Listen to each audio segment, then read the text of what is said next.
She lost her job, while the true thief smiled at his desk.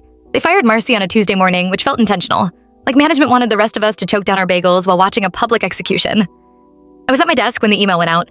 Marcy Ellis is no longer with the company. Please direct all questions to HR. No explanation, no goodbye. Just like that, 15 years of color-coded spreadsheets and passive-aggressive Post-it notes erased. 10 minutes later, someone whispered the word stealing, and suddenly it made sense. Or at least it was supposed to. Here's the thing no one asked me. The money didn't disappear when Marcy was around. I work in accounting, which means numbers talk to me when people don't. I noticed the shortages months ago. Small amounts at first, tucked into vendor reimbursements, expense reports that slid through approvals too cleanly. It was clever. Too clever for Marcy.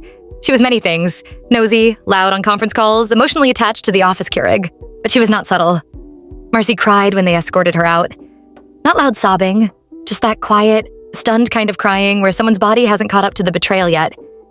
I watched from behind my monitor, frozen, while Brian from compliance stood 2 cubicles away, arms crossed, face carefully blank. Brian had approved every single expense tied to the missing money. After Marcy was gone, the office exhaled. People love a clean ending, a villain identified, a mess neatly swept into one cardboard box. I tried to go back to work, but the numbers wouldn't let me. They were still wrong, still drifting, still bleeding money in the same exact pattern. Only now, Marcy wasn't there to blame. 2 weeks later, Brian stopped by my desk. "You've been awfully quiet," he said, smiling like we were sharing a joke. "Everything okay?"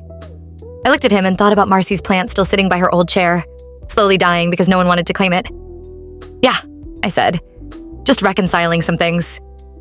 That night, I stayed late. Pulled archived reports, matched timestamps, approval trails. It was all there, hiding in plain sight. Brian's login, Brian's initials, Brian's calm little digital fingerprints. He wasn't stealing in big dramatic chunks. He was siphoning, assuming no one would look too closely. Assuming the office needed a scapegoat more than the truth. I printed everything, slid it into a manila folder. My hands were shaking, but not from fear. From anger. HR didn't thank me. They never do. Brian didn't make a scene when they walked him out. He just looked confused, like the story had gone off script. Marcy called me a week later. I told her the truth. She cried again, but this time it sounded lighter. Like relief, the office moved on. Another clean ending, they said. But I keep Marcy's plan on my desk now. Just to remind myself, the real thief doesn't always leave first. Sometimes they're the ones holding the keys.